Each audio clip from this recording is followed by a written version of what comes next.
మా జగనన్నకి ఎంత ప్రజాదరణ వచ్చింది, ఈవిడ ఖచ్చితంగా ప్రెస్ మీట్ పెడతారని. ఈవిడ పైక్రోపేట ఎమ్మెల్యేని ఎందుకు అంటానంటే, హోమ్ మినిస్టర్గా ఆవిడ ఎక్కడ కూడా బాధ్యతలు నిర్వర్తించని పరిస్థితి మనం ప్రతి అడుగులో కూడా చూస్తూ ఉంటాం. ఎంతసేపు ప్రోటోకాల్ ఎంజాయ్ చేయడానికి, జగనన్నని తిట్టడానికి మాత్రమే ఆమెకు హోమ్ మినిస్టర్గా బాధ్యతలు ఇచ్చారనేది క్లియర్గా చాలా సందర్భాల్లో మనకు అర్థమవుతూ ఉంటుంది. జగన్మోహన్ రెడ్డి గారికి అంత ప్రజాదరణ రావడంతో అసలు 164 సీట్లు కూటమికి వచ్చాయా, మా వైఎస్ఆర్ కాంగ్రెస్ పార్టీకి వచ్చాయా వాళ్ళకి అర్థం కావట్లేదు. అంత ప్రజాదరణ చూసి వెన్నులో వణుకు పుట్టి ఈరోజు ఆవిడ ప్రెస్ మీట్ పెట్టడం జరిగింది.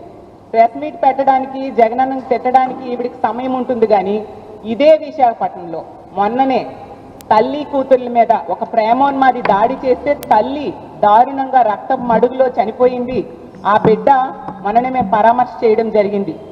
ఆ బిడ్డ చావు బ్రతుకులతో పోరాడుతూ ఉంది హాస్పిటల్లో. కనీసం పరామర్శ చేయడానికి కూడా హోమ్ మినిస్టర్ గారికి సమయం లేదు. కానీ మా జగనన్నను తిట్టడానికి మాత్రం ప్రెస్ మీట్లు పెట్టడానికి ఈవిడికి సమయం ఉంటుంది. అలాగే తీసుకుంటే కంచరపాలెంలో ఒక మానసిక వికలాంగురాల మీద అత్యాచారం జరిగితే ఆమెను పరామర్శ చేయడానికి కానీ, ఆ కుటుంబానికి అండగా ఉండడానికి కానీ ఈవిడికి సమయం లేదు. కానీ జగనన్నను తిట్టడానికి మాత్రం ఈవిడికి సమయం ఉంటుంది. అలాగే మొన్న రాజమండ్రిలో తీసుకుంటే నాగాంజలి ఆత్మహత్యకి ఒక టీడీపీ నాయకుడైన దీపక్ అనే వ్యక్తి వేధింపుల వలన ఆవిడ సూసైడ్ నోట్ రాసి మరీ చనిపోతే కనీసం ఆ కుటుంబాన్ని పరామర్శించడానికి కానీ, 13 రోజులు హాస్పిటల్లో ఉంటే ఆ అమ్మాయికి మెరుగైన వైద్యం అందుతుందా లేదా, ఆ అమ్మాయి ఎలా ఉందని చూడడానికి కానీ ఈవిడికి సమయం లేదు. కానీ జగనన్నను తిట్టడానికి మాత్రం ఈవిడికి చెప్పలేనంత సమయం వచ్చేస్తూ ఉంటుంది.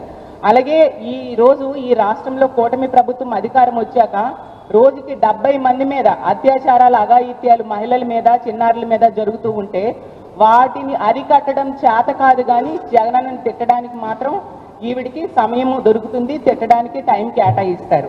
అలాగే ఈరోజు ఈ రాష్ట్రంలో మద్యం వెచ్చలవిడిగా బెల్ షాప్స్ ద్వారా ఏరులై పారుతూ ఉంది. దానిని మాత్రం అరికట్టరు, జగనన్నని మాత్రం తిడతారు. అలాగే ఈరోజు తీసుకుంటే గంజాయి 100 రోజుల్లో గంజాయి అరికడతామని చెప్పి ఈరోజు గంజాయి వెచ్చలవిడిగా ఈమె నివాసం ఉంటున్న విశాఖపట్నంలో పెంపకం జరుగుతుంది. గంజాయి రవాణా ఈ విశాఖపట్నం నుంచే జరుగుతుంది. ఆమె నియోజకవర్గమైన పాయకరావుపేట మీదుగానే జరుగుతుంది. దాన్ని అరికట్టడం చేత కాదు. కానీ జగనన్నను తిట్టడానికి మాత్రం హోమ్ మినిస్టర్ గారు ముందుగా వస్తారు. అందుకనే ఆవిడకి హోమ్ మినిస్టర్ పదవి ఇచ్చారు. అందుకే ఆ హోమ్ మినిస్టర్గా ఆవిడ పూర్తిగా విఫలమైందని మరీ చెప్తూ ఉన్నాం. ఆవిడ ఒక పాయకరావుపేట ఎమ్మెల్యే మాత్రమే. అలాగే తీసుకుంటే మా జగన్మోహన్ రెడ్డి గారిని పులివెందుల ఎమ్మెల్యే అంటుంది. ఎంత సంస్కారహీనంగా ఒక మాజీ ముఖ్యమంత్రి గారి గురించి ఆవిడ మాట్లాడుతూ ఉన్నారో అర్థం చేసుకోవచ్చు. జగనన్నకు వస్తున్న ప్రజాదరణ చూసి వారవలేక ఇలాంటి మాటలు ఎన్ని మాట్లాడినా ప్రజలు హర్షించరు హోమ్ మినిస్టర్ గారు అనే విషయం మీరు తెలుసుకోండి అని తెలియజేస్తూ ఉన్నాను. అలాగే జగనన్న అంట క్రిమినల్లా మాట్లాడుతున్నారంట.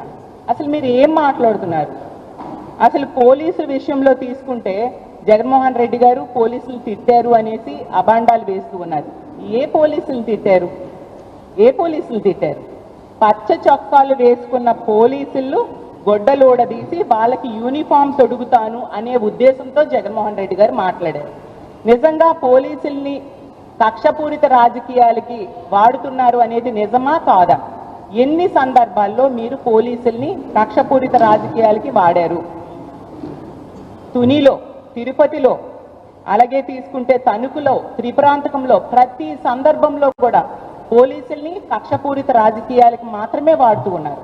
ఎక్కడ ప్రజాస్వామ్య పరిరక్షణ కోసం కానీ, ప్రజల రక్షణ కోసం కానీ, మహిళలు, ఆడపిల్లల మాన ప్రాణాలు రక్షించడానికి కానీ మీరు ఎక్కడా ఉపయోగించని పరిస్థితి క్లియర్గా కనిపిస్తూ ఉంది.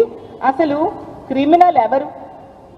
అసలు 85% మంది మీ కూటమి ఎమ్మెల్యేల మీద క్రిమినల్ కేసులు ఉన్నాయి. సో క్రిమినల్ పార్టీ ఎవరిది అనేది మీరు తెలుసుకొని మాట్లాడితే బాగుంటుంది. సాక్షాత్తు మీ తెలుగుదేశం పార్టీని స్థాపించిన ఎన్టీ రామారావు గారే క్రిమినల్ అని ఎవరిని అన్నారు? ఏ నాయకుడు క్రిమినల్ నాయకుడు అనేది మీ అందరికీ తెలిసి కూడా ఇలా ప్రజల్ని మభ్య పెట్టడానికి ప్రయత్నించడం ఎంతవరకు సమంజసం హోమ్ మినిస్టర్ గారు అని నేను అడుగుతూ ఉన్నాను.